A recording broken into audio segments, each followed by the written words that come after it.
trouver la vérité dans ce monde qui veut tout oublier. Le seul récit qu'il a annoncé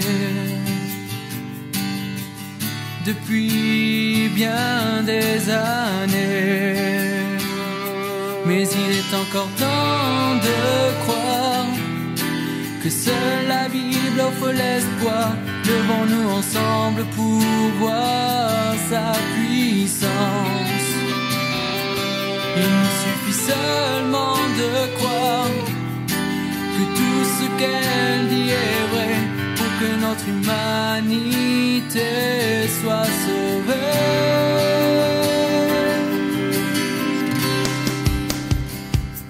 Car elle seule est la vérité, elle seule peut nous éclairer, car seul celui qui l'a inspiré peut vraiment nous libérer.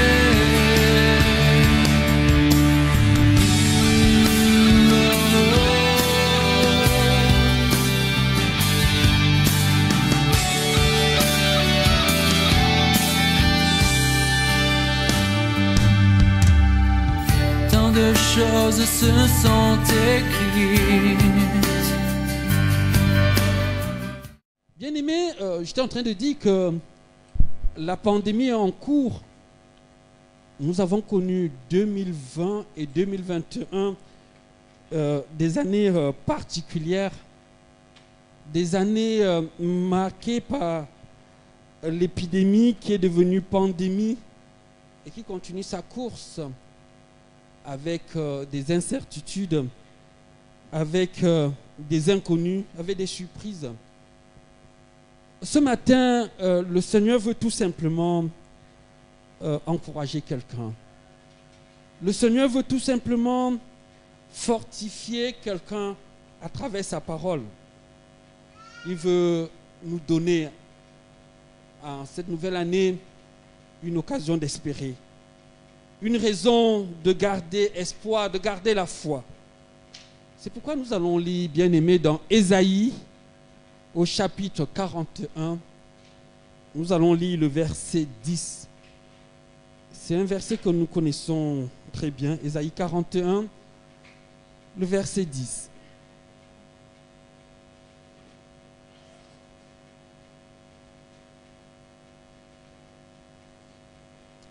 La parole de Dieu nous dit ceci: ne crains rien, car je suis avec toi.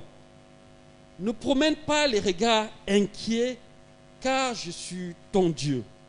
Je te fortifie, je viens à ton secours, je te soutiens de ma droite triomphante. Alléluia. Ne sois pas effrayé, car je suis avec toi. Ne sois pas angoissé, car moi je suis ton Dieu. Je t'affermis, je viens à ton secours pour sûr. Je te soutiens de mon bras droit qui fait justice. Alléluia. Bien-aimé, quand on entend cette parole, on est en droit de se demander à qui est-ce qu'elle est adressée. Qui est le destinataire de cette prophétie, de cette promesse? Qui en est le bénéficiaire? Et pour mieux comprendre, pour répondre à cette question, nous allons lire les deux versets qui précèdent, c'est-à-dire le verset 8 et le verset 9. Verset 8 et verset 9 nous dit ceci: mais toi, Israël, mon serviteur Jacob que j'ai choisi, race d'Abraham que j'ai aimé, toi que j'ai pris aux extrémités de la terre et que j'ai appelé d'une contrée lointaine, à qui j'ai dit, tu es mon serviteur, je te choisis et ne te rejette point. Amen. Dans une autre version, il est dit, mais toi Israël, tu es mon serviteur. Jacob, tu es le peuple que j'ai choisi. tu es né de mon ami Abraham. Je suis allé te chercher jusqu'au bout du monde. Je t'ai appelé depuis des régions les plus éloignées. Je t'ai dit, mon serviteur c'est toi. Je t'ai choisi, je ne t'ai pas repoussé. Alléluia. Bien-aimé, quand la Bible parle de Jacob, c'est pour faire allusion au peuple de Dieu. Le peuple que Dieu s'est choisi, le peuple que Dieu s'est acquis au prix de son sang. Quand la Bible évoque le terme Jacob, c'est pour dire le peuple qui appartient à Dieu. Et dans le verset 9 de Deutéronome 32, nous pouvons lire que l'Éternel, dans la version Bible des Semeurs, que l'Éternel a pour bien son peuple. Les enfants de Jacob, voilà sa possession. L'Éternel a pour bien son peuple. Les enfants de Jacob, voilà sa possession. Alléluia. Donc, ne crains rien, car je suis avec toi. Ne promène pas les regards inquiets, car je suis ton Dieu. Je te fortifie. Je viens à ton secours. Je te soutiens de ma droite triomphante. Je voudrais bien aimer qu'ensemble on essaye de voir plus en détail cette promesse, cette prophétie.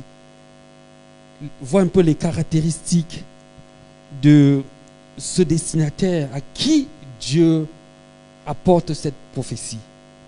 Donc il est dit, il est serviteur.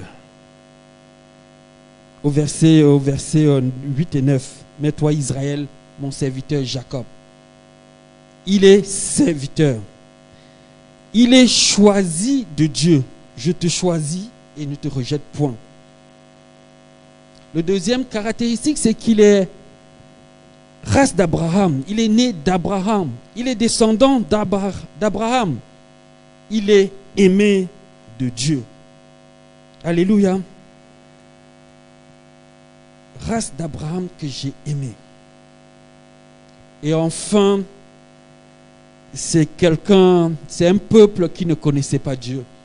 Que Dieu allait le choisir, que Dieu allait le prendre, que Dieu l'a appelé des confins lointaines, des contrées lointaines. Toi que j'ai pris aux extrémités de la terre et que j'ai appelé d'une contrée lointaine. Alléluia. C'est à ce peuple que la promesse est donnée. C'est à ce peuple que la prophétie est adressée. Oui, serviteur. Race d'Abraham, descendant d'Abraham, né d'Abraham. Un peuple que Dieu s'est acquis. Un peuple qui ne connaissait pas Dieu, que Dieu s'est choisi, que Dieu a appelé. Et ce peuple a répondu. Bien-aimés, nous n'allons pas passer en revue tous ces trois caractères, mais je voudrais m'attarder sur un de ces éléments. Race d'Abraham, né d'Abraham, descendant d'Abraham. Et ensemble, bien-aimés, nous allons nous remémorer avec l'aide du Saint-Esprit ce qu'est Abraham pour nous, ce qu'a été Abraham dans la parole de Dieu. Et nous allons retenir deux principaux caractères. La parole de Dieu nous dit que Abraham était un homme de foi. Alléluia. La foi en Dieu. Et dans Galates 3 au verset 6, nous pouvons lire que Abraham crut à Dieu et cela lui fut imputé à justice.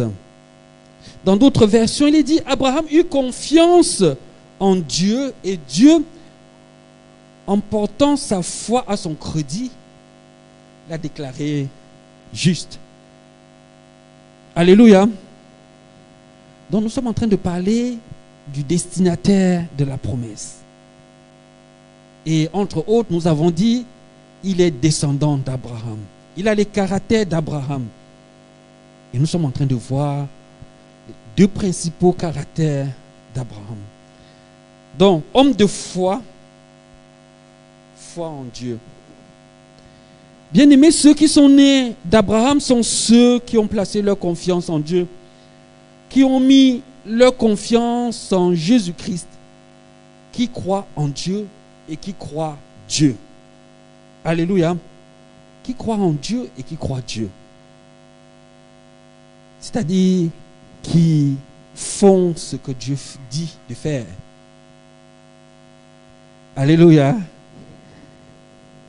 Quand Dieu parle, quand Dieu donne des instructions, quand Dieu donne des recommandations, oui, ceux qui sont nés d'Abraham les suivent. C'est l'aspect pratique de la foi, c'est-à-dire passer de l'aspect théorique à l'aspect pratique. C'est passer de la partie abstraite de la foi à la phase concrète. C'est passer de la conviction à l'action.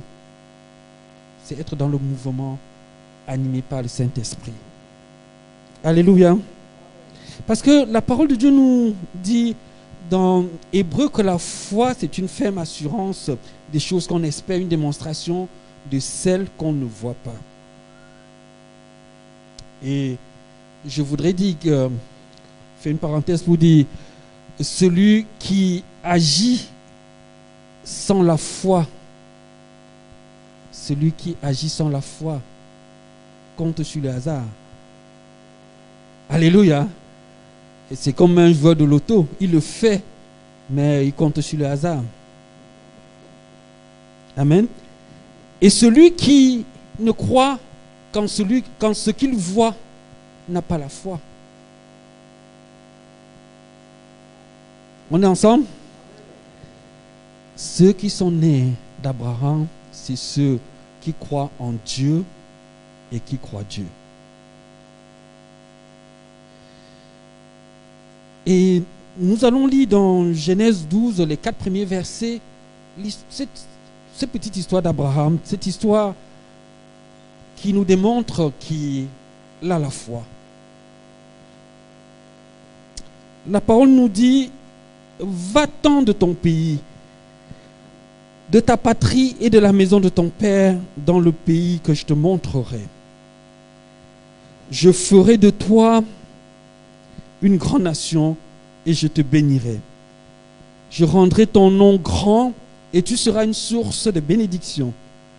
Je bénirai ceux qui te béniront et je maudirai ceux qui te maudiront et toutes les familles de la terre seront bénies en toi.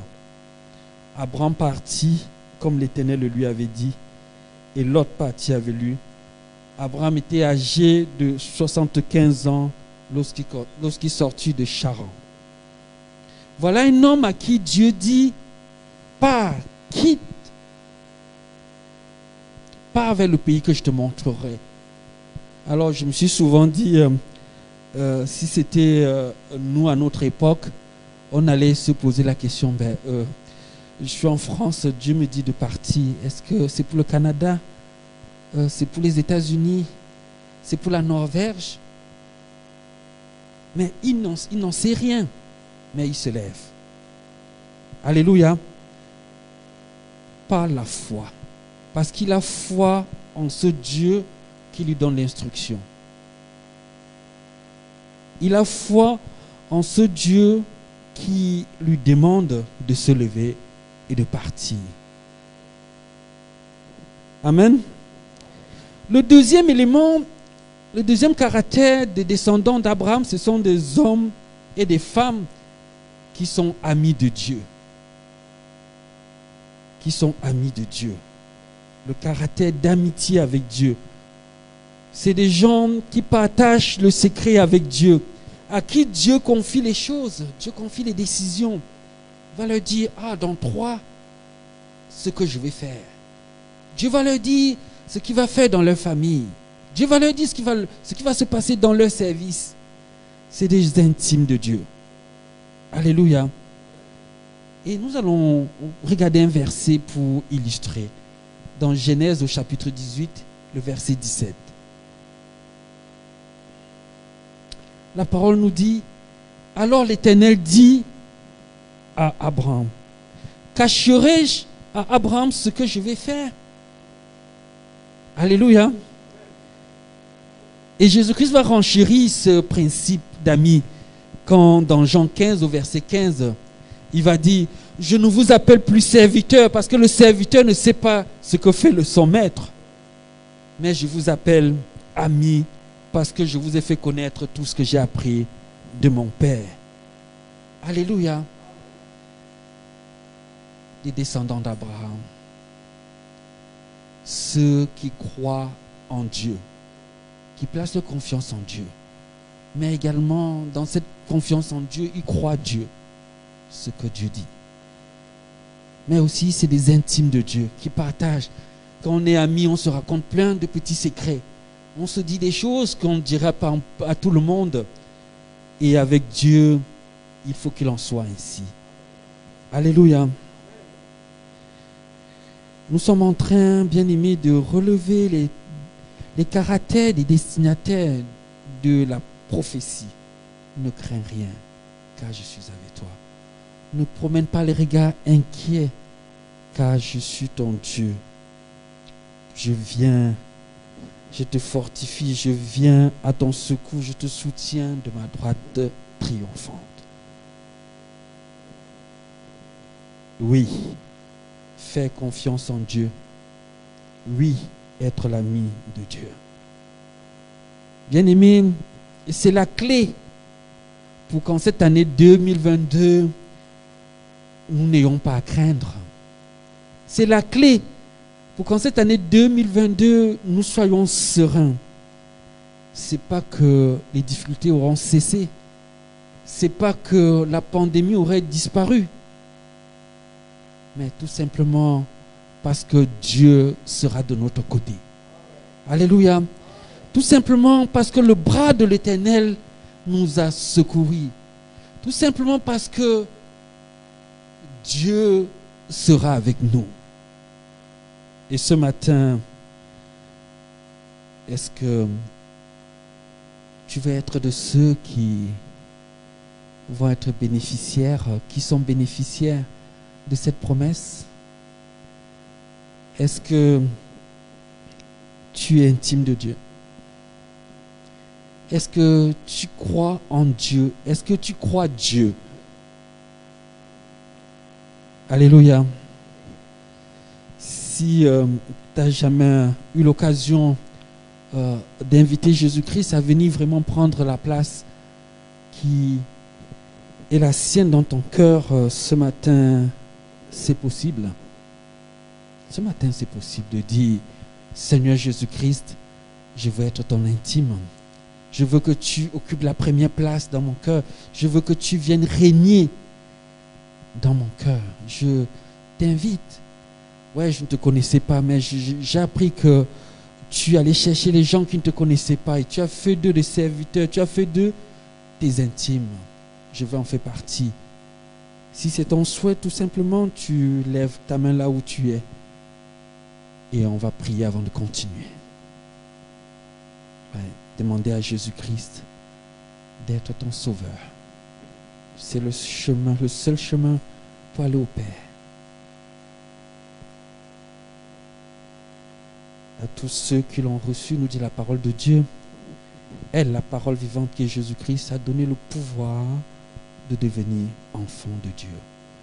Encore ce matin, c'est possible.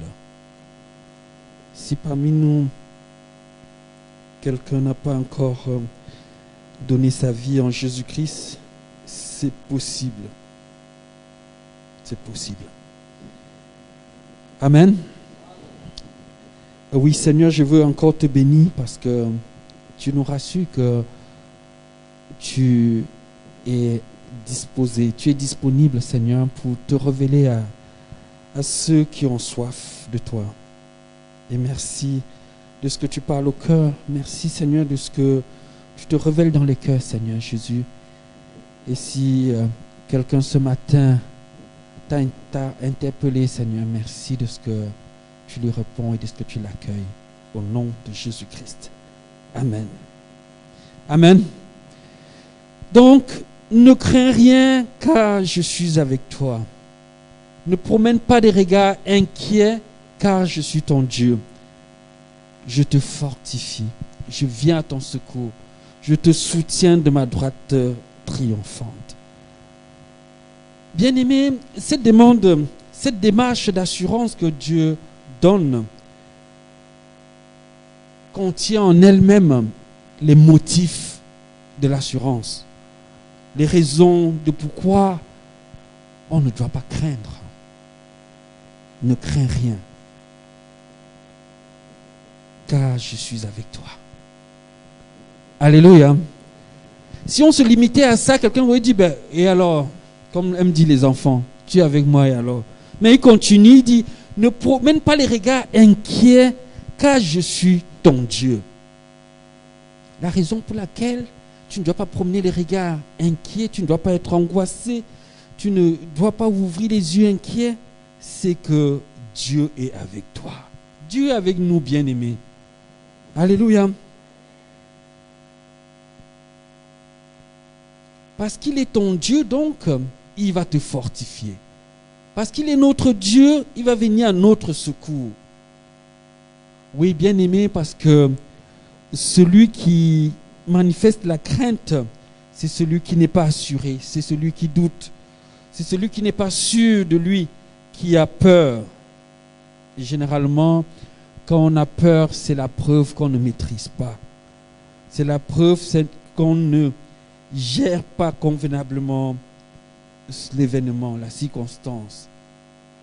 Et autour de nous, bien-aimés, il y a beaucoup de choses que nous ne maîtrisons pas. Alléluia. Mais le Seigneur veut tout simplement nous dire, ne craignez pas. Ne craignez pas. Le regard inquiet, c'est pour celui qui est perdu, qui n'a pas de repère, qui ne sait pas où aller. Tout comme celui qui est effrayé ou qui manifeste la crainte, celui qui promène les regards inquiets ne maîtrise pas la situation. Et ce matin, si tu ne comptes pas sur Dieu, sache que beaucoup de situations vont t'échapper. Et ce matin, nous voulons compter sur le Seigneur. Nous voulons compter sur le Seigneur parce que notre vie est faite de beaucoup de situations qui, sans le Seigneur, vont certainement nous échapper. Alléluia. Et si le Seigneur se présentait ce matin et se mettait à nous interroger pour dire, quelle est la situation qui te donne la crainte, qui te donne la peur, qui t'angoisse, qui t'amène à lever les yeux à la recherche d'une solution. Certainement, nous aurons beaucoup à lui dire. Et même si nous ne lui disons pas, il ira dans notre cœur beaucoup de raisons d'être inquiet. Alléluia. Il y aura beaucoup de raisons susceptibles de déclencher en nous la peur, susceptibles de déclencher en nous des regards inquiets. On pourra dire la situation sanitaire, la pandémie avec ses conséquences. On pourra dire la famille. On pourra dire les difficultés relationnelles de tout ordre, les malentendus, les relations tendues, l'avenir professionnel incertain. Les raisons sont nombreuses. Oui, ces raisons sont source de préoccupation. Mais ce matin, le Seigneur veut tout simplement nous dire, sois sans crainte. Sois sans crainte. Ne sois pas effrayé par tout ce que tu ne maîtrises pas. Ne sois pas angoissé par ces situations que tu ne maîtrises pas. Alléluia. Je disais que pour appeler quelqu'un au secours, il faut connaître les capacités, les possibilités, la force de celui que tu appelles en secours. Alléluia. Jésus a dit, je viens à ton secours Je te soutiens de ma droite triomphante. Je viens à ton secours. Alors nous allons regarder un peu quelle est la force de ce Seigneur qui vient à notre secours. Nous allons lire dans Éphésiens au chapitre 1. Éphésiens 1, les versets 19 à 23.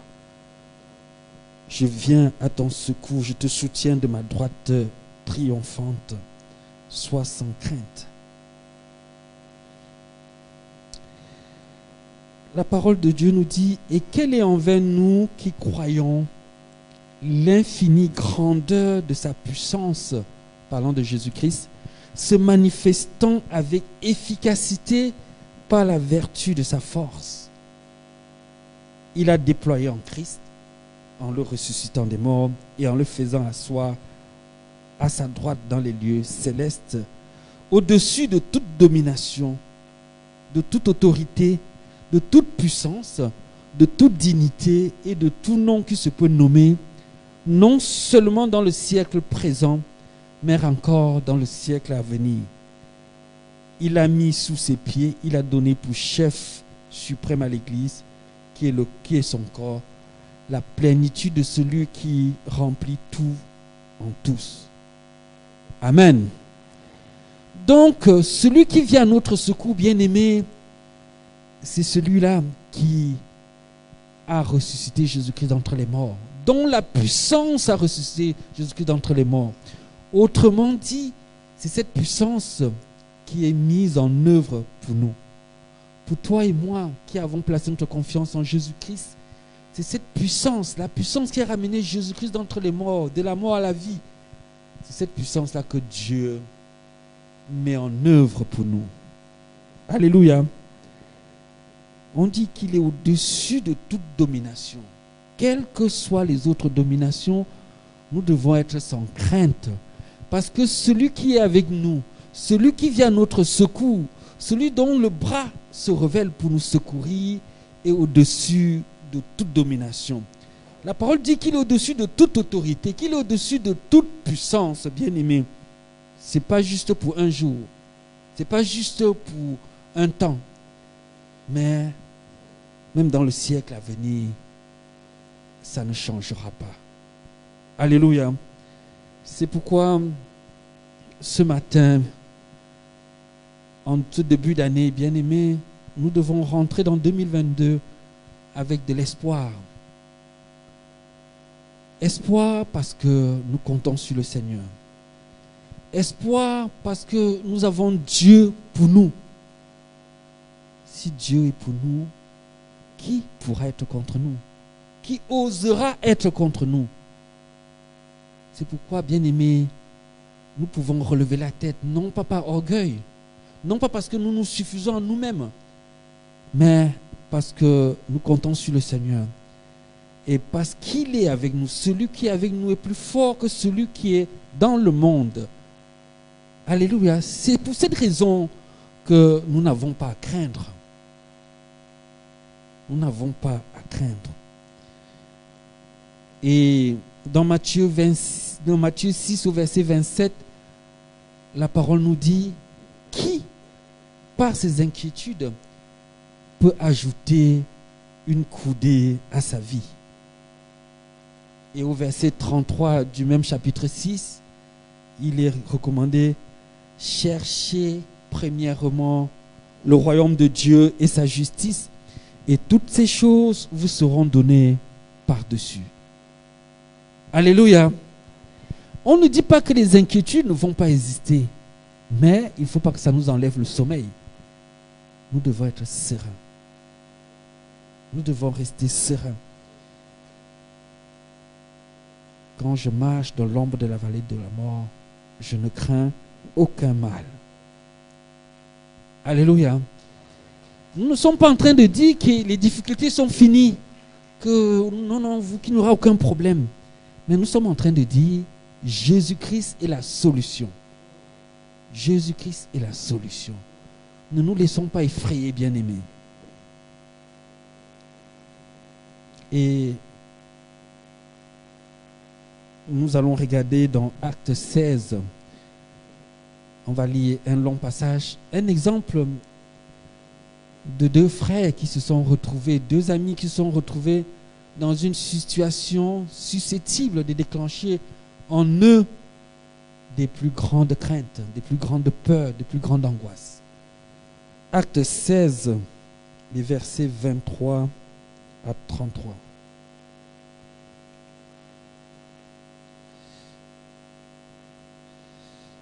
Acte 16.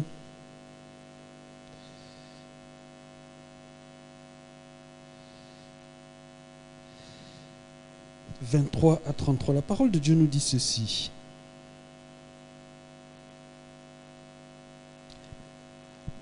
C'est l'histoire de Paul et Silas qui venaient de délivrer une fillette qui avait l'esprit de Python. Donc, et les patrons de cette jeune fille, du coup, ont accusé Paul et Silas devant le magistrat, lequel magistrat a mis Paul et Silas en prison. La parole de Dieu nous dit ceci à partir du verset 23. Après qu'on les ait eus chargés de coups, ils les jetèrent en prison en recommandant au geôlier de les garder sûrement. Le geôlier, ayant reçu cet ordre, les jeta dans les prisons intérieures et leur mit les ceps aux pieds. Vers le milieu de la nuit, Paul et Silas priaient et chantaient les louanges de Dieu, et les prisonniers les entendaient. Tout à coup, il se fit un grand tremblement de terre, en sorte que les fondements de la prison furent ébranlés. Au même instant, toutes les portes s'ouvrirent, et les liens de tous les prisonniers furent rompus. Le geôlier se réveilla, et lorsqu'il vit les portes de la prison ouvertes, il tira son épée et allait se tuer, pensant que les prisonniers s'étaient enfuis.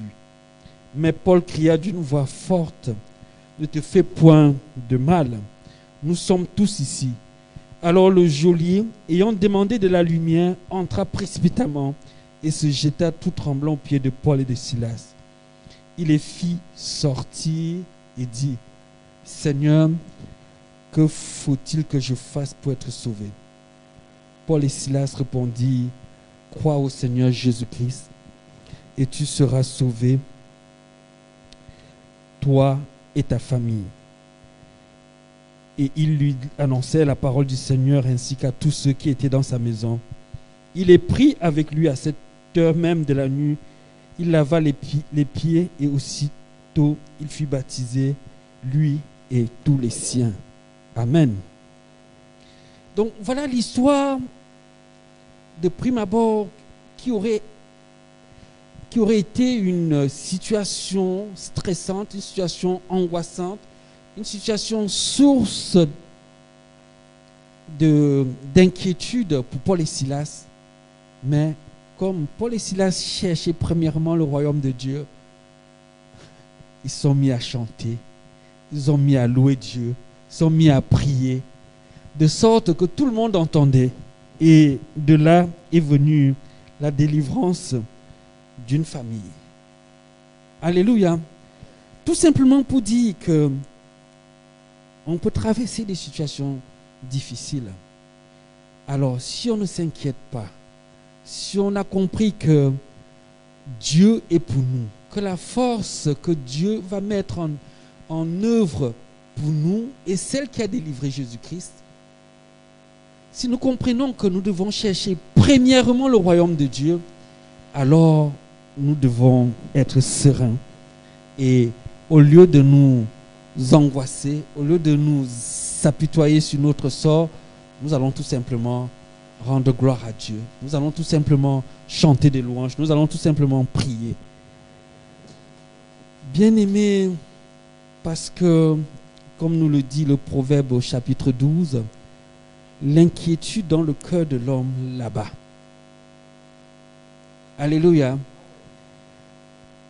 L'inquiétude dans le cœur de l'homme là-bas.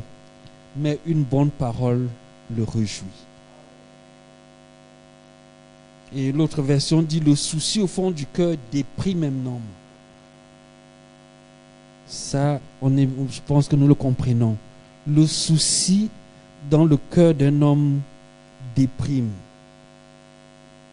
Mais une parole d'encouragement lui rend la joie. Et ce matin, le Seigneur veut nous donner une parole d'encouragement. Ce matin, le Seigneur veut enlever la déprime que les questionnements, que les soucis, que les interrogations nous ont apporté. Ce matin, le Seigneur veut nous inviter à lui rendre grâce et gloire. Et dans Philippiens au chapitre 4, ce verset que nous affectionnons tous, la parole nous dit, Philippiens chapitre 4, les versets 6 et 7, ne vous inquiétez de rien, mais en toutes choses, par les prières et les actions de grâce, faites connaître à Dieu vos demandes, et la paix de Dieu, qui surpasse toute intelligence, gardera vos cœurs et vos pensées en Jésus-Christ. Alléluia. Mais en toutes choses, par des prières, des supplications, des actions de grâce, faites connaître à Dieu vos besoins. En toutes choses. Il n'y a pas de cloison. En toutes choses. On n'a pas juste dit, si c'est seulement un problème de foi que tu n'arrives pas à aller à l'église, prie. Dis-le à Dieu. En toutes choses. Que ce soit un problème de maladie, que ce soit un problème de contagiosité, que ce soit un problème de travail, que ce soit un problème dans le couple, que ce soit un problème avec les enfants, que ce soit un problème à l'école. En toutes choses. En toutes choses. En toutes choses. En ce début d'année 2022, quelle est la chose qui peut être source d'inquiétude pour toi? Quelle est cette chose qui peut t'enlever la paix?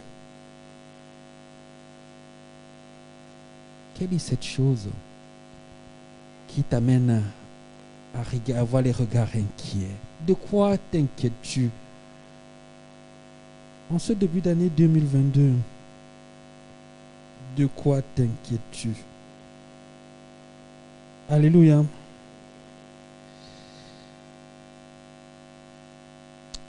Jésus a dit dans Matthieu 11, au verset 28, il a dit, venez à moi, vous tous qui êtes fatigués et chargés. Et il continue, je vous donnerai du repos. En d'autres termes, venez à moi, vous tous qui êtes accablés par un fardeau.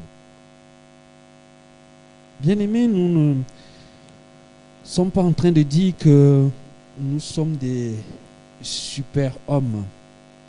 Non. Mais ce que nous sommes en train de dire, c'est que celui en qui nous croyons a la toute-puissance. Celui en qui nous avons placé notre confiance est tout-puissant. Et c'est pour cela que nous redressons la tête. C'est pour cela que nous nous levons pour aller comptant sur sa puissance. C'est pour cela que nous cessons de promener les regards inquiets, parce que nous savons qu'il s'est levé pour nous. Nous savons que son bras, sa puissance est en œuvre pour nous. Bien-aimés, nous allons nous lever pour nous adresser à Dieu. Sa parole nous dit de ne pas nous inquiéter, qu'en toute chose, par des prières, des supplications, des actions de grâce. Sa parole nous dit que de ne pas craindre, il est avec nous. De ne pas promener le regard inquiet, il est notre Dieu. Il vient à notre secours. Son bras droit nous soutient. À coup sûr, son bras droit nous soutient. Alors ce matin, je voudrais que tu dises à Dieu ce qui t'inquiète. Peut-être c'est la pandémie. Tu es dans ton droit d'avoir peur. Mais une fois que le Seigneur t'a dit qu'il est avec toi, la peur doit cesser. Alléluia. Tu as le droit de chercher un secours. Mais une fois que le Seigneur a dit, je viens à ton secours, tu dois être serein. Et ce matin, nous allons tout simplement élever la voix, chacun, peut-être pour soi-même, peut-être pour cette assemblée, peut-être pour ta famille, tes enfants, peut-être pour l'Église universelle, peut-être pour la nation. Est-ce qu'il y a des sujets pour lesquels tu as besoin que le Seigneur intervienne? On va juste élever, on va juste prier ensemble et demander à Dieu que nous voulons voir sa main nous soutenir. Oui, Seigneur, je veux te bénir ce matin parce que tu nous rappelles ton assurance, tout risque. Seigneur, que tu es avec nous, que tu es notre Dieu, que tu viens à notre secours, que ton bras droit triomphante nous soutient. Et je veux te dire merci, Seigneur. Oh Père, tu connais au milieu de nous, Seigneur, les difficultés que les uns et les autres traversent. Tu connais au milieu de nous, Seigneur Jésus-Christ, les inquiétudes, Seigneur. Oh Père, qui par rapport au travail, qui par rapport à la famille, qui par rapport à l'administration, Seigneur Jésus, qui par rapport à la santé, Seigneur, qui par rapport à la pandémie. Mais nous voulons regarder à toi ce matin, Seigneur. Nous voulons rester sereins en toi, Jésus-Christ, parce que nous croyons, Seigneur, que tu es au-dessus de toute autorité, que tu es au-dessus de toute domination, Seigneur Jésus-Christ, et que, Seigneur, tu nous donnes ta paix. Oui, Seigneur, nous, Seigneur, qui avons choisi d'être tes serviteurs, Seigneur, nous qui avons choisi d'être, Seigneur, tes amis, Seigneur Jésus, nous qui avons choisi de croire en toi, Seigneur, de croire, Seigneur, à ce que tu dis. Oh Père, nous te faisons confiance, Seigneur.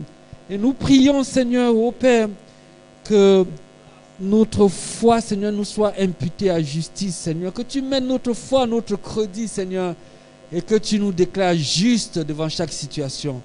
Merci, Seigneur Jésus-Christ, de ce que tu agis encore, Seigneur, de ce que ce matin encore, tu es encore à l'œuvre, Seigneur Jésus, pour nous restaurer, Seigneur, pour enlever la déprime, pour enlever l'angoisse, Seigneur Jésus. Merci, Père, de ce que tu relèves quelqu'un ce matin, de ce que tu fortifies quelqu'un ce matin, Père. Oh, merci, Seigneur. Merci, Jésus-Christ. Alléluia. Que la gloire te revienne, Seigneur. Merci. Alléluia. Merci, Seigneur Jésus. Amen. Amen.